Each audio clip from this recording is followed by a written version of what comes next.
자, 오늘은 성화에 대해서 이제 함께 배웁니다.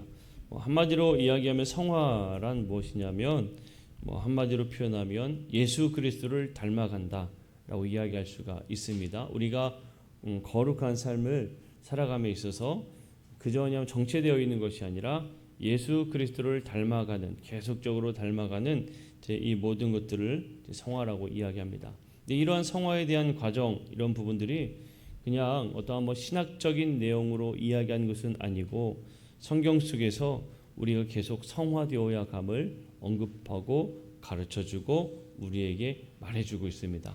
그래서 우리는 성화되어 가야 한다라는 것을 꼭 알아야 되고, 그저 구원받은 백성으로 이제 끝나는 게 아니라 내가 예수 그리스도를 믿음으로 고백해서 너는 이제 나의 거룩한 백성이다, 너는 의롭다라는 칭의를 얻는 것으로 멈추는 게 아니라 이제 성화되어 감으로 인해서 열매 맺는 삶을 우리가 살아야 된다라는 것을 우리가 꼭 기억해야 된다는 겁니다. 중요한 성경 구절을 보게 되면 참 많이 있습니다. 여호수아부터 해서 유다서까지 해서 상당히 많은 말씀들이 있으니 참고해 주시길 바라고요. 핵심 진리라고 이야기하면 조금 전에 말씀드렸듯이 우리가 거듭난 체험을 하면서 이제 새롭게 하느님의 자녀로 다시 새롭게 태어나는 그 체험을 하면서 그때부터 시작되는 거죠. 예수 그리스도를 믿음으로 고백하고 거듭나서 칭의를 얻어서 계속적으로 성장해 나가는 겁니다. 머물러 있는 게 아니고 우리는 성장해 가야 되는 거예요. 그래서 그 성장, 계속적인 성장과 발달의 과정을 지나서 우리의 영혼과 우리의 몸이 하느님의 아들의 형상, 예수 그리스도를 닮아가는, 예수 그리스도의 모습으로 변화되어 가는 그런 과정이다라고 이야기할 수가 있습니다. 다음에 혹시 말씀이 있던가요? 요한일서 3장 2절 말씀에 보면 사랑하는 자들아, 우리가 지금은 하느님의 자녀라, 장래에 어떻게 될지는 아직 나타나지 아니하였으나 라고 이야기하고 있죠. 지금은 모르는 겁니다. 장래에 우리가 어떻게 될지는 모르는 거예요. 계속적으로 우리가 성화되어 가야 함을 말하는 겁니다. 다음에 로마서 8장 29절에 보면 함께 읽어봅니다. 시작. 하나님이 미리 아신 자들을 또한 그 아들의 형상을 본받게 하기 위하여 미리 정하셨으니 이는 그로 많은 형제 중에서 맏아들이 되게 하려 하심이니라. 아멘. 자, 노란 글씨에 보면 그 아들의 형상을 뭐하기 위해서? 본받게 하기 위해서라고 얘기하고 있죠. 그러니까 예수 그리스도의 모습을 우리가 계속 사모하고 또 그 모습을 닮아가고자 하는 그러한 삶을 우리가 살아야 되는 겁니다. 그리스도인은 그냥 믿음만 있다고 그리스도인 되는 게 아니고 계속 예수님을 닮아가는 삶을 사는 게 그리스도인이다 라는 것을 말해주는 거예요. 자, 그러면 성화의 의미, 중요한 진리, 성화에 대해서 먼저 성화의 의미입니다. 두 거짓의 가르침이 있어요. 하나는 뭐냐면 도덕율 폐기론적 견해, 그리고 또 하나는 완전주의자의 견해, 이런 두 견해가 있습니다. 먼저 도덕률 폐기론적 견해라고 하면은 무슨 이야기냐면 계율에 반하여라는 뜻입니다.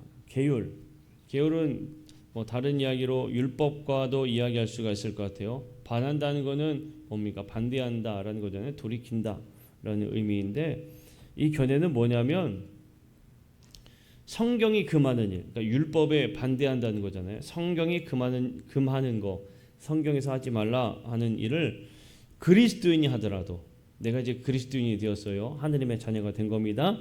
하나님의 자녀가 되었다 해도 그것은 정당하다라고 말하는 거예요. 그렇게 주장하는 겁니다. 내가 하나님의 자녀인데 이게 율법 위에 더 있다라고 이야기하면서 생각하는 그것을 말하는 거죠. 이걸 조금 더 그냥 사실 이제 바꾸어 말하면 이렇게 이야기하는 게 맞습니다. 이 도덕률 폐기론적 견해를 가진 사람은 내가 하고 싶은 대로 하면서 살 수 있다, 이렇게 생각하는 거예요. 왜냐하면 그 은혜가 위에 있기 때문에 율법에 굳이 따를 필요 없다, 이렇게 생각하는 거죠. 그리고 말씀에 이제 죄가 많으면 은혜도 뭐 많다 이런 우리가 이런 이야기를 하는데 죄를 범하면 범할수록 신령한 은혜가 더 많이 쌓여지는 거 아니냐. 이런 논리를 펼치는 것이기도 해요. 근데 여러분 이거는 전혀 다른 이야기입니다. 로마서 6장 1절 2절 말씀 보면 바울이 이렇게 이야기를 합니다. 한번 읽어볼까요? 시작. 그런즉 우리가 무슨 말을 하리요? 은혜를 더하게 하려고 죄에 거하겠느냐? 그럴 수 없느니라. 여기까지. 은혜를 더하게 하려고 죄에 거하겠냐? 그럴 수 없다. 죄 많은 사람이 여러분 죄가 많으면 그만큼 은혜가 크다는 이야기 무슨 이야기 어디에서 왔는가 하면 탕감받는 죄가 더 큰 사람이 그 탕감받은 그 은혜가 크니까 더 은혜가 더 크다 이런 이야기를 하는데 사도 바울이 뭐라고 이야기합니까? 은혜를 더하게 하려고 내가 더 많은 은혜 받으려고 더 죄를 짓는다? 이것은 말도 안 된다라는 겁니다. 근데 도덕률 폐기론적 견해를 가지고 있는 사람들은 하나님의 은혜가 더 풍성히 받고 싶으면 그리고 하나님의 은혜가 말씀 위에 있는데 그 말씀에 있는 것보다 내가 그리스도인이라면 그게 뭐가 문제냐 이렇게 생각하면서 살아가는 사람들을 의미하는 거예요. 이단들이 이런 모습들이 있습니다, 여러분. 경계하셔야 돼요. 또 하나의 견해는 완전주의자의 견해인데 이 완전주의자의 견해는 사람은 자신이 살아오는 그 삶을 통해서 완전히 자유할 수 있게 된다는 것을 이야기하는 거예요. 언젠간 결국에 완전히 자유할 수 있게 된다. 완전히 죄에서 자유한다는 이야기는 무슨 이야기일까요? 죄가 있다 없다? 없다는 걸 얘기하는 거예요.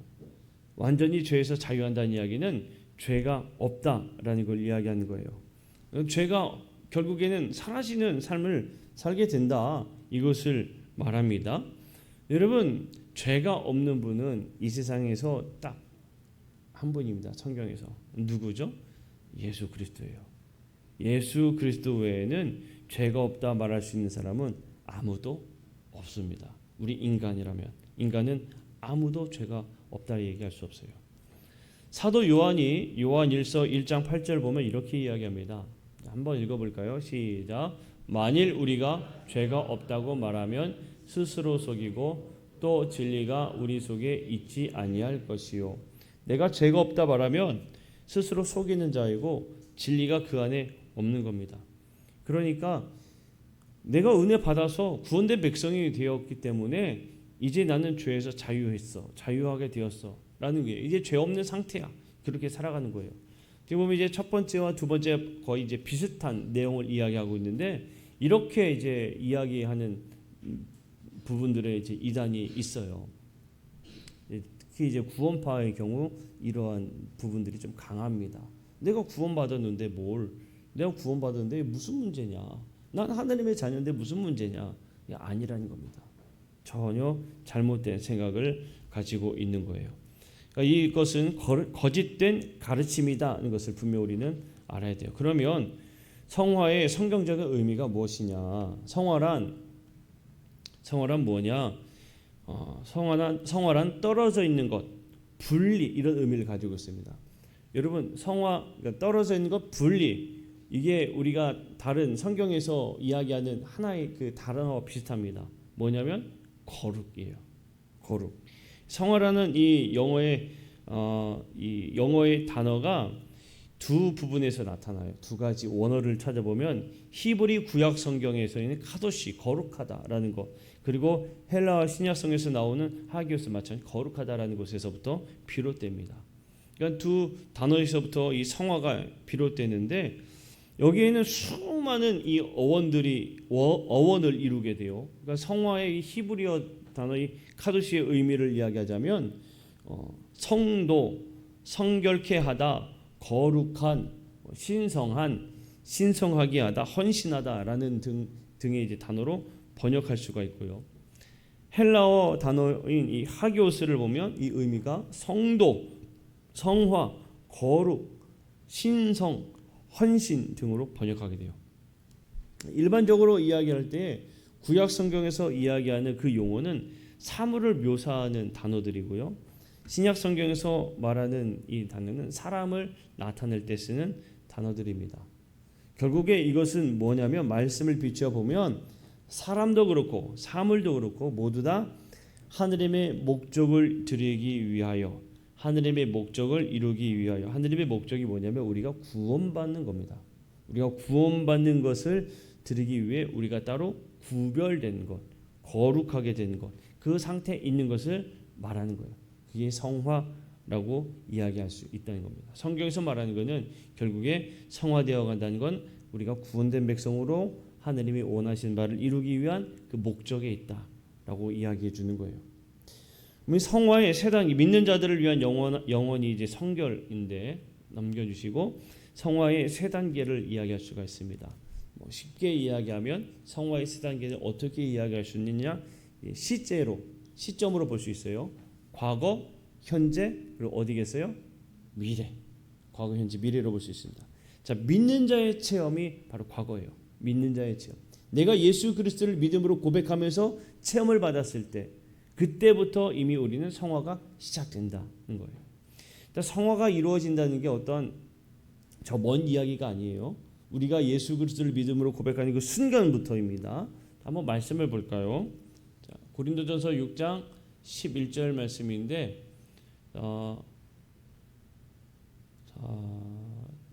처음부터 읽어봅시다. 시작. 너희 중에 이와 같은 자들이 있더니 주 예수 그리스도의 이름과 우리 하느님의 성령 안에서 씻음과 거룩함과 의롭다 하심을 받았느니라. 자, 보세요. 노란 글씨 씻음과 또 거룩함과 의롭다 하심을 받았느니라. 이게 지금 다음으로 이루어집니까? 지금 아니면 한 번에 이루어지고 있어요? 한 번에 이루어지고 있어요. 고백할 때 씻음을 죄에서 씻김과 동시에 거룩함을 이루어지게 되고, 거룩함이라는 동시에 하느님의 의롭다라는 칭함을 받게 되는 거예요. 성화는 우리가 예수 그리스도를 믿는 그 순간부터 이미 시작된 겁니다. 거룩한 하느님의 자녀로. 그러니까 우리 모두 다 이미 성화의 단계에 이제 시작되고 있는 거예요. 믿는 순간부터입니다. 믿음으로 고백하는 순간부터. 하나 말씀을 더 보면 데살로니가후서 2장 13절 말씀인데 노란 글씨만 한번 읽어볼게요. 시작. 성령의 거룩하게 하심과 진리를 믿음으로 구원을 받게 하심이니. 그러니까 하나님의 믿음으로 고백하는 그 순간부터 성화는 시작되는 거예요. 그러니까 그 말씀들을 우리가 비추어 생각한다면 성화는 처음부터 사실은 시작되는 단계다라고 이야기할 수가 있습니다. 단지 이거를 좀 구분을 우리가 하는 거예요. 우리가 하느님의 그 감리교적 교리로 보면 하느님께서 우리를 사랑하시는 선제적 은총이 있고, 그 선제적 은총에 의해서 우리가 하느님 앞에 회개를 합니다. 하느님의 은혜를 깨닫고 하느님 앞에 우리의 죄를 고백하여 회개하여 거룩한 백성이라는 그 칭의를 얻게 되는 거예요. 그리고 우리는 성화를 이루어가기 시작한다. 그저 단계를 우리가 나누고자 해서 그렇게 이야기를 하는 건데, 칭의를 얻는 그 순간부터 이미는 우리는 성화에 이르기 시작하는 거예요. 물론 조금 더 우리 감리교적 성화에는 개인적 성화가 있고 사회적 성화가 있습니다. 이거는 나중에 우리가 배울 수 있는 기회가 되면 나누도록 하겠고요. 하나님의 은혜로 우리가 성화를 이루게 되는 겁니다. 아까 성화는 구별되는 거라고 했잖아요. 거룩과 연관이 있다고 그랬습니다.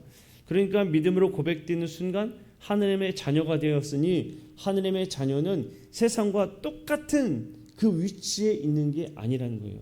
그러니까 우리는 세상과 다른 위치에 있는 사람들로 하나님께서 바라봐 주신다는 겁니다. 우리에게 있어서 무엇이 또 중요한가 하면 성화되어질 때에 거짓되게 거룩한 척하는 태도를 우리는 보여서는 안 된다는 겁니다. 하나님은 그걸 원하지 않는 거예요. 그러니까 진실되게 거룩한 모습으로 살기를 원하시는 게 하나님의 뜻입니다. 그래서 우리에게 의롭다 거룩하다라는 칭의를 의롭다 거룩하다라는 이야기를 우리에게 해주시는 거예요. 진실되게 그렇게 살기로 해서. 자, 그러면 현재 믿는 자의 성장 상태 두 번째죠. 과거는 우리가 믿음으로 인해서 그 단계에 이르렀다면 지금은 어떤 단계냐? 성장하는 상태이다. 성장하는 상태라는 거예요. 구원을 얻음과 동시에 거룩하게 되어서 딱 머물러 있는 게 아니라 조금씩 성장하게 되는 겁니다. 여러분, 그래서 믿음의 사람들도, 성도들도 뭐 해야 되냐면 성장해야 돼요. 성장해야 돼요. 우리들도 성장해야 됩니다. 이미 예수님의 십자가의 은혜로 우리가 구원을 받았는데 그 자리에, 구원받은 자리에 있는 것만이 아니라 믿는 자는 조금씩 성장하는 겁니다. 매일 구별된 위치에 머물러 가는 것이 지금 현재 우리의 상태는 거예요. 지금의 상태는 매일매일 조금씩 구별된 위치에 머물러 가는 것. 조금 더 이렇게 얘기할 수 있을지 모르겠어요. 우리가 처음 믿었을 때보다 조금 더 이 신앙의 경륜이 쌓여질 때에는 예전보다는 조금 더 하느님의 말씀을 읽어 나가고, 예전보다 조금 더 예배의 자리에 나아가고, 예전보다 조금 더 기도의 삶을 살아가고, 예전보다 조금 더 양보하는 삶을 살아가고, 예전보다 조금 더 배려하는 삶을 살아가고, 예전보다 조금 더 헌신하는 삶을 살아가고, 조금씩 성장하는 단계를 말하는 겁니다. 그래서 성화는 그냥 이루어지는 게 아니라, 가만히 있는 것이 아니라 그렇게 말씀을 계속 공부하고 또 조금씩 더 기도하고 조금씩 내 자신을 돌아보며 또 조금씩 헌신해 나아가면서 이렇게 성장해 나아간다라고 말할 수가 있다는 거예요. 요한복음 17장 19절 말씀에서도 보시면 또 그들을 위하여 내가 나를 거룩하게 하오니 이는, 자, 그들부터 시작, 그들도 진리로 거룩함을 얻게 하려 함이니이다. 거룩함을 얻게 하려 함이니이다. 그리고 한 번 더 봅니다. 히브리서 2장 11절 보게 되면, 자, 한번 읽어봅니다. 시작. 거룩하게 하시니가 거룩하게 함을 입은 자들이 다 한 근원에서 난지라. 그러므로 형제라 부르시기를 부끄러워하지 아니하시고. 부끄러워하지 아니하시고. 그러니까 우리가 부끄럽지 않은 삶을 살아가고자 지금 현재 그렇게 열심히 성화의 삶을 살아가는 겁니다. 세 번째는 어떤 단계냐? 미래겠죠. 미래. 믿는 자의 마지막 성화. 믿는 자의 마지막 성화는 뭐냐면 완전이라 얘기할 수 있습니다. 완전한 성화. 이거는 우리의 최종적인 목적이다라고 얘기할 수 있습니다. 성경에서도 이렇게 이야기를 해요. 에베소서 5장 27절을 보면 자기 앞에 영광스러운 교회로 세우사 티나 주름 잡힌 것이나 이런 것들이 없이, 자, 노란 글씨 시작, 거룩하고 흠이 없게 하려 하심이라. 우리가 거룩하고 흠이 없게 그 상태에 우리가 이르도록 열심히 성장해 나가야 되고 완전한 그런 자리에 이르러야 된다는 것을 이야기해요. 데살로니가전서 5장 23절 24절에 보면 노란 글씨만 한번 읽어볼게요. 시작. 우리 주 예수 그리스도께서 강림하실 때에, 아멘. 예수님이 강림하실 때에 우리가 어떻게 되기를? 흠없게 보존되기를 원하노라. 그러니까 우리가 주님이 언제 오셔든지 정말 완전한 그 성화에 이르도록 우린 열심히 노력해야 된다라고 우리에게 말해주고 있는 겁니다. 여러분, 이 성화의 관계가요, 영적인 부분만 이야기하는 게 아니에요. 사실 영적인 부분만 성화를 이루는 게 아니라 우리 육신도 마찬가지로 성화에 이르도록 노력해야 되는 겁니다. 우리는 이 육신을 입고 살아가고 있잖아요. 육과 영이 분리된 채로 살아가는 게 아니잖아요. 그죠? 예배 올 때 여러분 육신은 집에다 두고 여기 영혼만 와서 예배합니까? 그게 아니잖아요. 우리가 살아갈 때 육신을 가지고 살아간단 말이에요. 성화에는 우리 육신과도 깊은 연관이 있습니다. 왜 연관이 있느냐? 우리의 몸은 죄의 속성을 너무나 많이 가지고 있어요. 가장 가까이 이야기한다면 무엇을 얘기할 수 있는가 하면 이 욕망, 우리가 탐욕적인 부분, 우리는 육신을 가지고 있기 때문에 가지고 있는 이 죄 속성입니다. 그러니까 이러한 몸을 가지고 있기 때문에 우리는 이 육신도 성장해 나가도록 노력해야 되는 겁니다. 이기적이었던 모습에서 조금 더 그리스도를 닮아가는 모습으로 성장해야 된다는 거예요. 성화의 근원을 보면 조금 더 짧게 할게요. 성화는 인간으로부터 오지 않는다는 겁니다. 마찬가지로 아까와 이어서 가면 아까 우리 육신과도 깊은 연관이 있다고 했죠. 그러니까 우리의 육신은 완전히 분리된 게 아니기 때문에 우리 육신도 계속적으로 거룩한 삶을 살아가도록 노력해야 되는 거예요. 우리의 삶이 조금씩 성장해 나아가야 되는 겁니다. 뭐 한편으로 이렇게 이야기할 수 있을 것 같아요. 어제까지 성경학교를 했는데 아이들의 경우에 말씀을 계속 배우면서 아이들이 성장해 나갑니다. 성장해 나아가는 모습 중에 하나가 어떠한 모습이 여러분 이야기할 수 있는가 하면 아이들의 언어 생활부터 이야기할 수 있어요. 아이들의 언어 생활. 학교에 가면 정말 많은 것들이 노출되어 있습니다. 그러니까 밖에서 아이들이 하는 그 거친 언어가 믿음으로 성장해 나아가는 아이들은 조금씩 그게 조금 줄어드는 거예요. 완전히 안 한다고는 할 수 없습니다. 그 안에 묻어 있기 때문에 완전히 안 한다기보다는 조금씩 계속 고쳐 나가요. 조금 더 다른 말로 순화하고.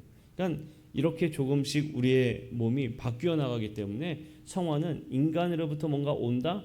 절대 이루어질 수가 없습니다. 인간은 죄의 속성을 가지고 있기 때문에.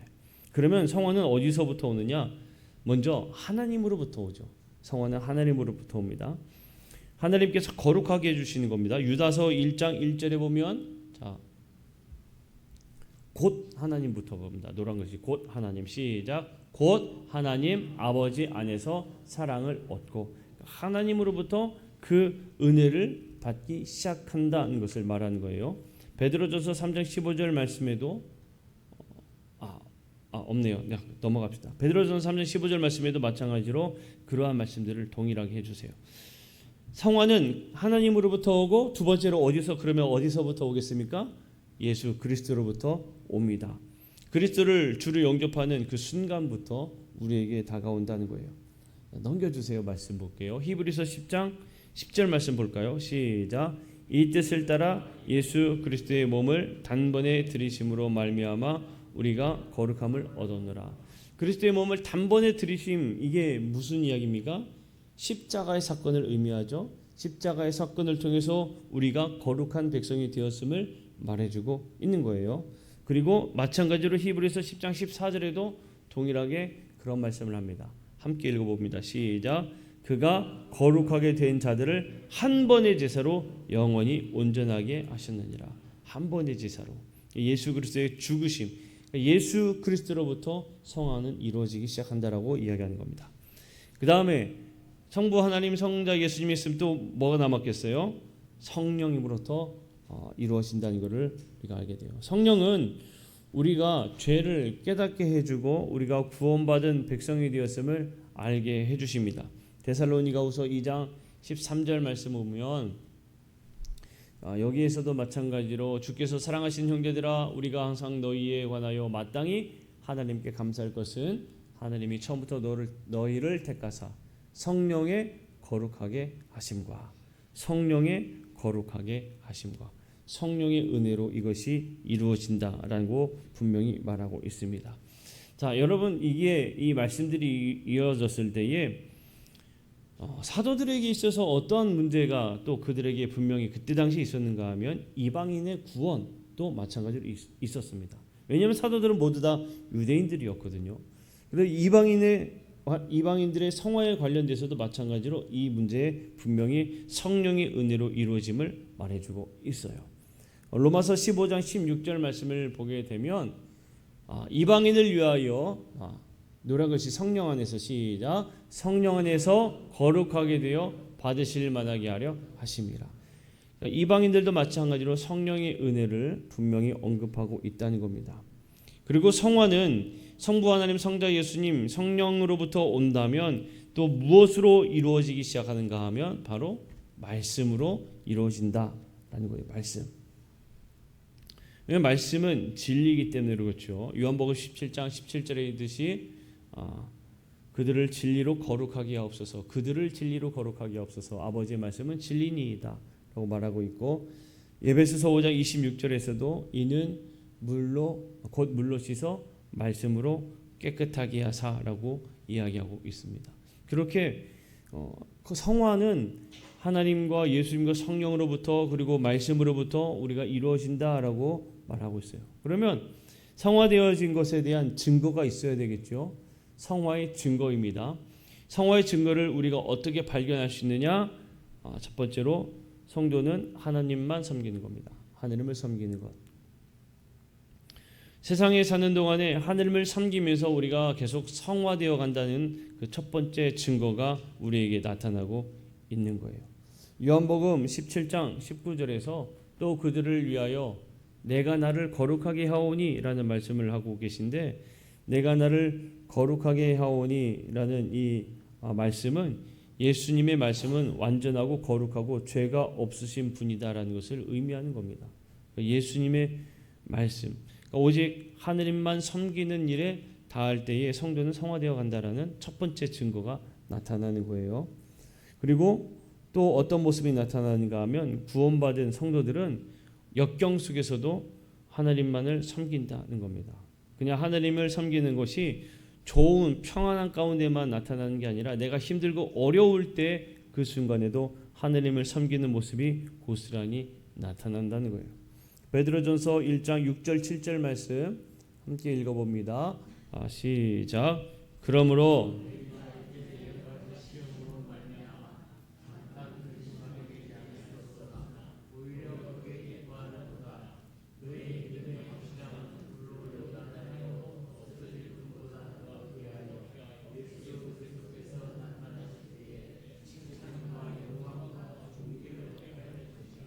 아멘. 구원받은 성도들은 아무리 시험이 와도 역경이 와도 그것은 사라지지 않는다는 겁니다. 늘 우리는 하나님을 섬기는 모습이 나타날 때 우리의 성화의 하나의 증거로 우리는 찾을 수가 있는 거예요. 그리고 두 번째로는 무엇으로 나타날 수 있는가 하면 성령의 열매로 나타난다는 겁니다. 성령의 9가지 열매는 갈라디아서 5장 22절 23절 말씀에 있지요. 자, 이거는 함께 읽습니다. 시작. 오직 성령의 열매는 사랑과 희락과 화평과 오래 참음과 자비와 양선과 충성과 온유와 절제니 이 같은 것을 금지할 법이 없느니라. 아멘. 성화되어 가는 사람들은 이러한 모습들이 하나하나 나타나기 시작해요. 네, 여러분 처음부터 이 모든 것들이 다 나타날 수가 없습니다. 성화가 조금씩 예수님을 닮아가면서 예전에는 사랑만 있었다면 이제 희락도 있고 그 다음에 또 화평도 생기고 막 하나하나 더 생겨지는 삶이 우리에게 나타나는 거예요. 그리고 성도는 그 성화의 증거로 어떤 모습이 나타나는가 하면 말씀의 세 번째, 성도는 하나님의 말씀에 순종하게 된다는 겁니다. 하나님의 말씀에 적극적으로 순종하는 삶을 살아가게 돼요.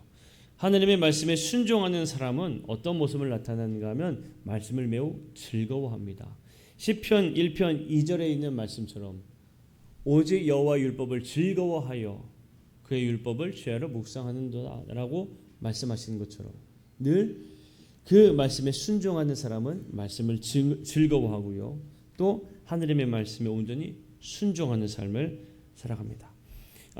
자, 네 번째, 성도는 죄에서 떠나 하나님께 복종하게 되는데 하나님께 복종하는 사람은 어떤 또 삶을 사는가 하면 마귀를 대적하는 삶을 살아갑니다.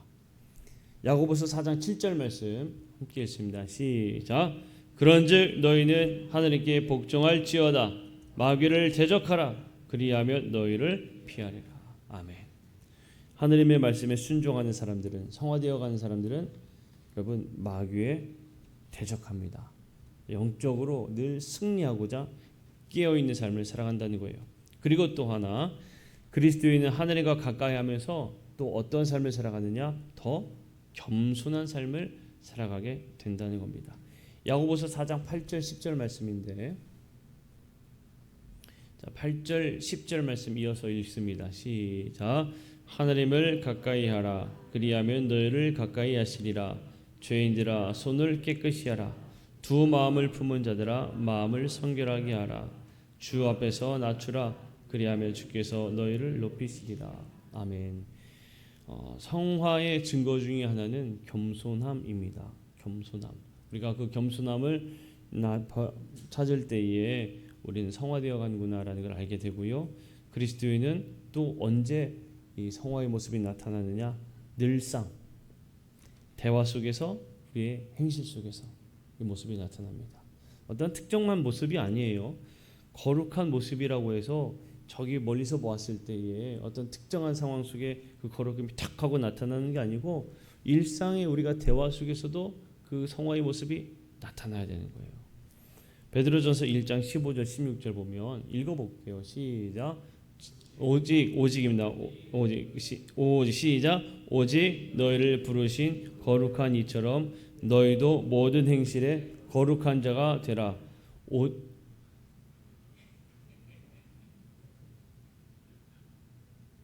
앞으로.